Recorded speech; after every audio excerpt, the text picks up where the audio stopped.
Dear students, आप सभी का बहुत बहुत स्वागत है हमारे यूट्यूब चैनल स्टडी विद दुलार में। तो बच्चों, यहाँ पे चैप्टर 2 है, ये क्लास 4 का हिस्ट्री बुक है। आचार्य चाणक्य और सम्राट चंद्रगुप्त।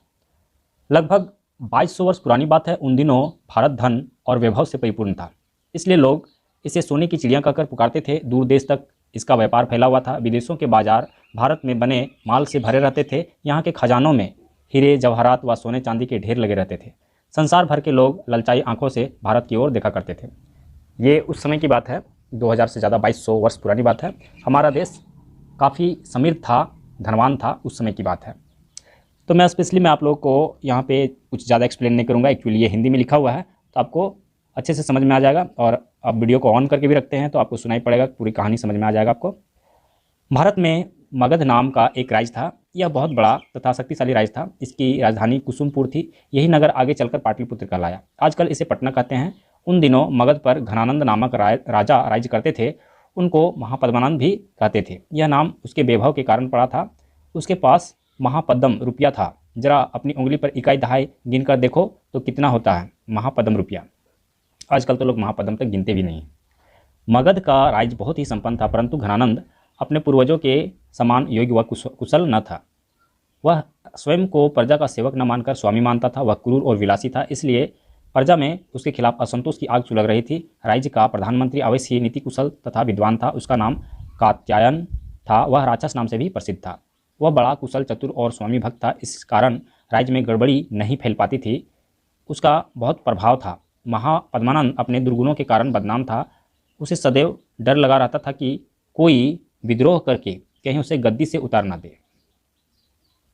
इसलिए उसने अनेक योग्य सरदारों को बंदी बना डाला था। चंद्रगुप्त मौर्य की बात है यहाँ पे आगे जो है। महापद्मानंद के विरोध की अग्नि को भड़काने वाला उसका एक सैनिक चंद्रगुप्त था। वास्तव में वह महापद्मानंद का ही पुत्र था। इसकी माँ सम्राट की दासी थी। वह मयूर जाति की महिला थी, इसलिए आगे चलकर वह बालक चंद्रगुप्त मौर्य के नाम से प्रसिद्ध हुआ। दासी पुत्र होने के बाद भी वह क्षत्रिय बालक था। राजा की विलासिता देखकर वह दुखी था। क्षत्रिय होने के कारण वह बड़ा पराक्रमी था। सभी लोग उसके साहस और शौर्य का लोहा मानते थे।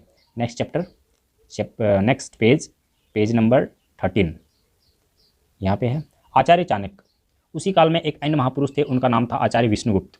वे आगे चलकर चाणक्य के नाम से प्रसिद्ध हुए। वे चनक ग्राम के निवासी थे, इसलिए वे चाणक्य कहलाए। उन्होंने कुटल गोत्र में जन्म लिया था, अतः लोग उन्हें कौटिल्य के नाम से भी पुकारते थे। वे प्रकांड विद्वान व बड़े बुद्धिमान थे। वे तक्षशिला विश्वविद्यालय के प्रमुख आचार्य थे। तक्षशिला पश्चिमी पंजाब में स्थित देश का एक बड़ा विश्वविद्यालय था। उसमें 10,000 विद्यार्थी पढ़ते थे। उसी विश्वविद्यालय में चाणक्य व राक्षस दोनों ने साथ साथ शिक्षा पाई थी। आपस में वे बड़े घनिष्ठ मित्र थे। सिकंदर। ऐसे ही समय में यूनान देश के एक और राजा ने भारत पर आक्रमण करने का दुस्साहस किया। उसका नाम एग्जिलेंडर था। वह मैसिडोनिया के राजा फिलिप का पुत्र था। बड़े होने पर उसने अपने पिता व भाइयों की हत्या करवा डाली और स्वयं राजा बन बैठा। राजा बनते ही उसका अहंकार बढ़ गया। आसपास के राज्य जीतकर उसने एक बड़ा राज्य बना डाला। फिर क्या था, उसको लगा कि अब संसार में कौन उससे लोहा ले सकता है। वह सारे संसार को जीतकर विश्व विजेता बनने के सपने देखने लगा। बड़ी भारी सेना लेकर वह पूर्व की ओर चल पड़ा। मिस्र, टर्की, ईरान आदि अनेक देशों को उसने रौंद डाला। विजय के नशे में चूर यह बड़ा अत्याचारी बन गया। तनिक भी शंका होने पर यह अपने सरदारों की हत्या करवा देता था। ईरान के सम्राट की तो लाश भी इसने पैरों तले कुचली थी। किसी भी प्रकार वह भारत पर विजय प्राप्त करके स्वयं विश्व विजयी बनना चाहता था। एक दिन भारी सेना लेकर सिकंदर ने भारत की ओर कूच कर दिया। वह भारत विजय के स्वप्न में डूबा हुआ था। उसे क्या पता था कि यह उसके जीवन की सबसे बड़ी भूल थी। हिंदुकुश पर्वत पार करके उसकी सेनाओं ने सिंधु नदी की ओर बढ़ना प्रारंभ कर दिया। उसी समय भारतीय वीर अपने छिपे हुए स्थानों से सिकंदर की सेना पर टूट पड़े। उसकी सेना त्राही त्राही करने लगी। सिंधु नदी के पार उस उत्तरी भाग में 3 राज्य थे। झेलम के आसपास राजा आंभी राज्य करता था। चिनाब के आसपास राजा पर्वतक पुरु, जिसको कहते हैं, राज्य करता था। उत्तर में कश्मीर का राज्य था। प्रत्येक राज्य शक्तिशाली था, परंतु ये संगठित न थे। आपसी फूट के कारण वे सभी मिलकर शत्रु का सामना नहीं करते थे। राजा आंभी का पर्वतक से पुराना वैर था। वैर भुलाकर यह समय विदेशी शत्रु को पछाड़ने का था, किंतु राजा आंभी यह ना समझ सका। पर्वतक अर्थात पुरु ने बदला लेने के लिए उसने सिकंदर की सेना को अपने राज्य से जाने का रास्ता दे दिया। इधर सिकंदर की सेनाएं आगे बढ़ रही थी, उधर मगध में एक नई घटना घट गई। चंद्रगुप्त अपने शौर्य व देशभक्ति के कारण बड़ा लोकप्रिय हो गया था। सभी की निगाहें उसी पर टिकी थी। उसी कारण नंद ने उसे जेल में डलवा दिया। राजद्रोह के अपराध में उसे मृत्युदंड देने की घोषणा कर दी। यूं ही प्राण देना चंद्रगुप्त को स्वीकार न था। भारत की पराधीनता भी उसे स्वीकार न थी। मगध राज्य को आगे बढ़कर सिकंदर से लोहा लेना चाहिए, यही उसकी इच्छा थी। एक दिन वीर चंद्रगुप्त कारागार की दीवार फांदकर भाग गया। मार्ग की बाधाएं उसे रोक न सकी। उसके पांव पंजाब की ओर बढ़ रहे थे। Page number 14। विजय के नशे में चूर सिकंदर की सेना ने सिंधु नदी पार करके डेरा डाल दिया। यह पड़ाव झेलम नदी के किनारे पर था। दूसरी ओर राजापुरु की सेना शत्रु के विनाश के लिए तैयार खड़ी थी। सिकंदर ने कुटिल चाल चली। रात्रि में धोखा देकर उत्तर में बढ़कर उसने झेलम नदी पार करने की कोशिश की। राजापुरु के सैनिक सजग थे। घोर युद्ध हुआ। पुरु के हाथियों ने सिकंदर की सेना में हाहाकार मचा दिया। सम्राट पुरु से संधि। हजारों यवन सैनिक पैरों तले कुचले गए। हाथी शत्रु सैनिकों को सूंड में पकड़कर ऊपर उठाते थे। उनके महावत तलवार से एक ही बार में उसकी गर्दन काट देते थे। स्वयं सिकंदर भी एक भयंकर आघात में भूमि पर लौट गया।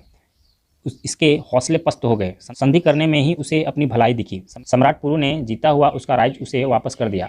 पुरु को भारत का चक्रवर्ती सम्राट बनाने के लिए सिकंदर ने सहायता का वचन दिया।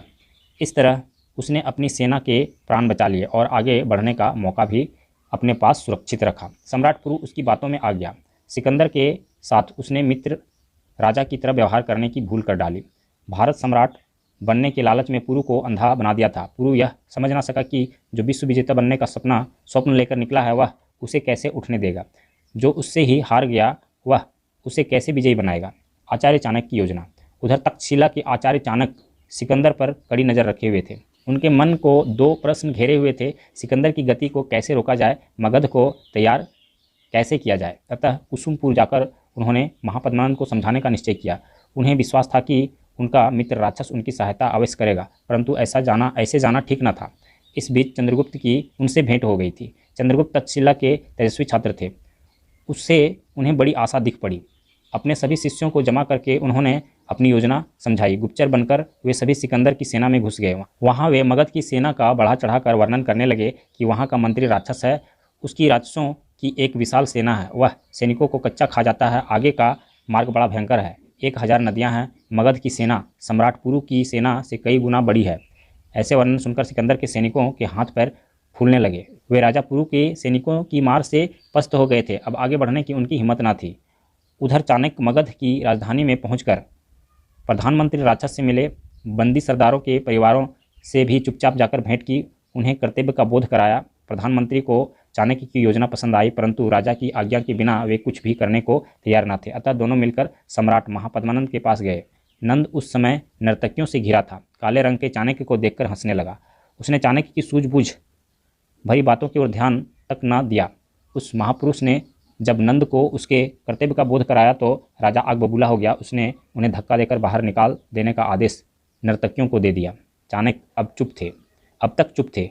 देश हित में वे अपमान सहन करने को तैयार थे, परंतु अब उन्हें विश्वास हो गया कि नंद के रहते हुए मगध से सहायता लेना संभव न होगा। क्रोधी चाणक्य ने अपनी चोटी खोल डाली और प्रतिज्ञा की कि जब तक नंदवंश का राज्य समाप्त न कर देंगे अपनी चोटी न बांधेंगे। यह प्रतिज्ञा देश की रक्षा के लिए की थी। उन्हें मगध राज्य की सीमा के बाहर निकलवा दिया गया। इस बीच उन्होंने राज्य व महल के चप्पे चप्पे की जानकारी प्राप्त कर लिया था, जो आगे चलकर काम आया। Page number 15। चाणक्य दूरदर्शी थे। पंजाब में उनके शिष्यों ने प्रचार की आंधी खड़ी कर दी थी। ग्राम ग्राम नगर नगर में शत्रु से टक्कर लेने की तैयारी होने लगी। चाणक्य ने आसपास के राजाओं से मिलकर सारी स्थिति समझाई। चंद्रगुप्त राजा पुरु से जाकर मिले, उनके शौर्य की प्रशंसा की। साथ ही यह भी कहा कि क्या हारे हुए शत्रु से सहायता लेना ठीक है, मगध जीतने पर वह धोखा देगा। उन्होंने उनके देश प्रेम को जगाया। राजा पुरु की आंखें खुल गई। सेनाओं को आदेश दे दिए गए। सबने मिलकर निश्चय किया कि सिकंदर को जीवित जाने नहीं देंगे। भारत की संगठित शक्ति हुंकार भरने लगी। अब किसकी हिम्मत थी जो उससे टक्कर ले। सिकंदर के सैनिकों की तो हिम्मत ही पस्त हो गई। यूनानी सम्राट का घमंड चूर। सिकंदर को स्वदेश लौटने के अतिरिक्त अब और कोई मार्ग न सूझा। जिस मार्ग से वह आया था वह बंद किया जा चुका था। वहाँ विद्रोह खड़ा कर दिया गया था। उसे पुनः सेना खड़ी करके आक्रमण करने का अवसर देना अच्छा न था। अतः उसे रावी व चिनाब पार कर दक्षिण के मार्ग से जाना पड़ा। चाणक्य के शिष्यों ने पहले से ही वहाँ पहुंचकर शत्रु से जूझने की तैयारी कर रखी थी।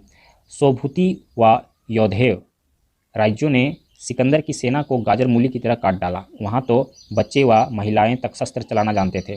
यूनानी सैनिक भोजन व जल तक के लिए तरसने लगे। सिकंदर ने अब एक नौसेना का बेड़ा तैयार कराया। नदी के मार्ग से उसने जाने का तय किया। यहाँ मालव व क्षुद्रक राज थे। शत्रु से उन्होंने डटकर लोहा लिया। सिकंदर के सैनिक अब तो त्राही त्राही करने लगे। भयंकर मारकाट के बीच एक भारतीय वीर ने सिकंदर को एक विषबुझा तीर मारा। वह उसके कवच को पार करके उसके सीने में घुस गया। उससे उसे भयंकर घाव हो गया। यूनानी सम्राट घुटनों के बल भूमि पर लौट गया। ग्रीक सेना में हाहाकार मच गई। प्राण भिक्षा मांगने के अतिरिक्त अब कोई मार्ग शेष न था। बची खुची सेना लेकर उसने बलूचिस्तान होकर ईरान जाने का निश्चय किया। यहाँ पहाड़ी जातियों व बलूची लोगों ने उसे नाको चने चबवा दिए। भारत की चप्पा चप्पा भूमि पर मार खाते खाते यूनानी सम्राट का घमंड चूर हो गया। विश्व विजेता बनने का स्वप्न ध्वस्त। किसी प्रकार गिरते पड़ते वह बेबीलोन पहुंच गया। अपने दुख व अपमानों से बचने के लिए वह दिन रात शराब में डूबा रहता था। वह भारत की विजय के लिए निकला तो था, परंतु वह भारत का आंगन तक ना देख सका। उसकी विश्व विजेता बनने की स्वप्न चकनाचूर हो गया। निराश व हताश सिकंदर जवर से पीड़ित हो गया। अंत में उसने अपने एक मित्र मेडियस के घर शरण ले ली। 28 जून को वह बर्बर आक्रमणकारी इस संसार से विदा हो गया। कुछ ही महीनों पश्चात उसकी पत्नी व बच्चों की हत्या कर दी गई। उसका राज्य टुकड़े टुकड़े हो गए। तो यहाँ पे यह चैप्टर समाप्त हो गया है। नहीं, समाप्त नहीं हुआ है, यहाँ थोड़ा सा बचा हुआ है। पेज नंबर 16 में भारत में उसके द्वारा जीते गए प्रदेश भी शांत न बैठे। 6 माह के अंदर ही विद्रोह हो गया। यूनानी शासकों की हत्या कर दी गई। वह भाग भी पूर्ण स्वाधीन हो गया। भारत की ओर आंख उठाने का यह परिणाम सिकंदर को भोगना पड़ा। राजा पुरु का पराक्रम, चाणक्य की कूटनीति और चंद्रगुप्त व उनके सहयोगियों की कुशलता ने उस यूनानी आक्रमणकारी को धूल चटा दी। वह लौटकर अपने स्वदेश के दर्शन तक न कर सका। उसके सीने पर लगा घाव भारत के पराक्रम की कहानी कह रहा था। तो यहाँ पे यह चैप्टर समाप्त हो गया है। और यहाँ पे क्वेश्चंस कितने दिए हुए हैं, कुछ क्वेश्चन है लेकिन ज़्यादा इसका लॉन्ग आंसर नहीं है, इसलिए आप लोगों को आसानी से याद हो जाएगा। और यहाँ पे भरने के लिए है। तो चलिए मैं आप लोगों को सभी क्वेश्चन का सोल्यूशन दे देता हूँ। यहाँ पे है चैप्टर 2 का क्वेश्चन आंसर। सिकंदर के पिता का क्या नाम था? सिकंदर के पिता का नाम फिलिप था। उसकी क्या बनने की इच्छा थी? उसकी विश्व विजेता बनने की इच्छा थी। किस राजा की सेना ने सिकंदर की सेना को नाको चने चबवा डाले? राजा पुरु की सेना ने सिकंदर की सेना को नाको चने चबवा डाले। उसकी सेना क्यों डर गई? उसकी सेना राजा पुरु की विशाल सेना देखकर डर गई।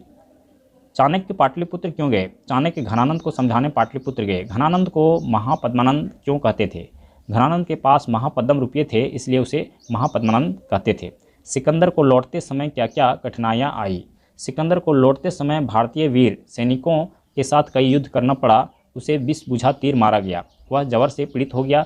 अपने एक मित्र मेडियस के घर शरण ली। वह दिन रात शराब पीने लगा। 28 जून को उसकी मृत्यु हो गई। सिकंदर के जीवन की सबसे बड़ी भूल क्या थी? भारत पर विजय प्राप्त करना सिकंदर के जीवन की सबसे बड़ी भूल थी। इसके आगे यहाँ पे सिकंदर को उसकी भूल का क्या दंड मिला? सिकंदर को उसकी भूल का दंड मृत्यु दंड मिला। रिक्त स्थानों की पूर्ति करें। क्वेश्चन नंबर 2, मगध के राजा का नाम घनानंद था। चंद्रगुप्त के गुरु का नाम चाणक्य था। सम्राट पुरु की सेना ने सिकंदर की सेना के छक्के छुड़ा दिए। चाणक्य के शिष्य गुप्तचर बनकर सिकंदर की सेना में घुस गए। मालव व क्षुद्रक राज्यों के वीरों ने सिकंदर को विषबुझा तीर मारकर घायल कर दिया। बेचारा घायल सिकंदर लौटकर अपने देश के दर्शन न कर सका। बीच में मेडियस नामक मित्र के घर पर उसने दम तोड़ दिया। तो यहाँ पे यह चैप्टर पूरी तरह समाप्त हो गया है। अगर हमारा वीडियो आप लोग के लिए हेल्पफुल होता है तो आप हमारे वीडियो को लाइक कीजिए, हमारे चैनल को सब्सक्राइब करके अपने दोस्तों के साथ शेयर कीजिए। तो इसके अगले चैप्टर को सॉल्व करने के लिए हम लोग नेक्स्ट वीडियो पे चलेंगे।